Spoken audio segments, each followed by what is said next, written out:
បងដើរចូលផ្សារឃើញស្រស់ជីវ៉ាអង្គុយលក់ចាប់ហួយអ្នកក្នុងផ្សារហៅអូនឈ្មោះអាមួយអ្នកក្នុងផ្សារហៅអូនឈ្មោះអាមួយមិនមានទុកព្រួយរីករាយរាក់ទាក់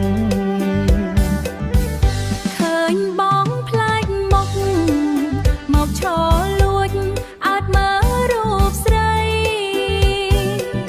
តើបងជាអ្នកស្រុកភូមិណាអី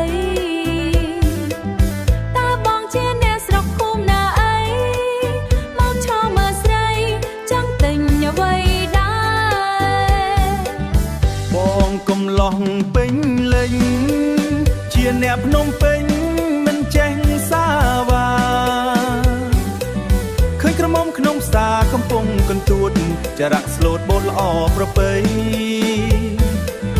រូបអូនស្រស់ស្រាយសំឡេងរំទុំជីវ៉ាទុនផុនចិត្តបងមិនណាយកុំមកវាចាបងផ្លាសំដី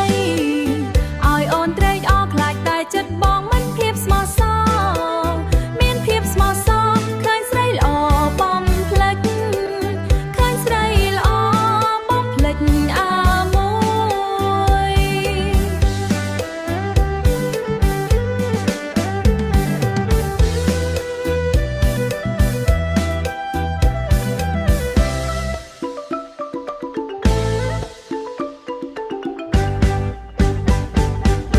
បងឈរសម្លឹងលួចមើលស្រី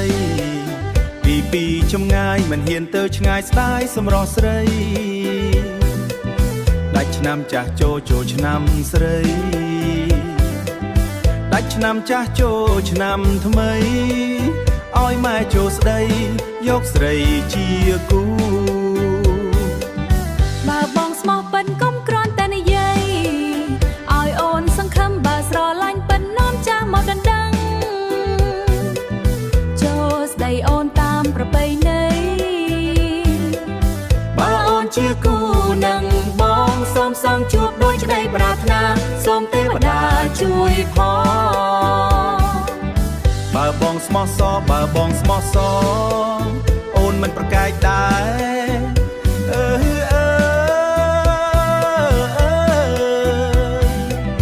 មើលលើនៅអើយកំឡោះភ្នំពេញក្រមុំសា